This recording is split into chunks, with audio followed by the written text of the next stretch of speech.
नाही, साधी राणीमान, उच्च विचार. बाबांची राणीमान तर साधी होती जो आई, पण या बाबानं कधी कोण्या सेवकांले लुबाडला नाही. कोणी ज्यानं दुग्ध भंडार उभे केले होते मावशी, ज्या बाबानं बँक उभे केल्या होत्या, ज्या बाबानं गोरगरीब माणसासाठी, गोरगरीब माणूस त्याची उन्नती कशी होईल याच्यासाठी या बाबानं आपल्या हाडाच्या मणी आणि रक्ताच्या पाणी केलं. टाळ्या वाजवा माझ्या बाबासाठी.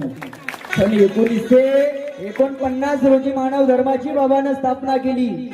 फेब्रुवारी महिन्याच्या 3ऱ्या आठवड्यामध्ये या महान त्यागी बाबा जुंजोजींनी मानव धर्माची स्थापना करून सगळ्या गोरगरीब माणसाला एकत्रित आणलं. साधी गोष्ट नाही आहे. मानव धर्म समजून घ्या लागल. ह्या बाबाच्या मानव धर्म पाहिल्यावर मला कधी कधी असा वाटते का बाबा तुझे आयुष्य जर सत्काच्या पार असते, बाबा तुझे आयुष्य जर सत्काच्या पार असते, तर आज गोरगरीब माणसाच्या घरालाही सोन्याचे दार असते, सोन्याचे दार असते.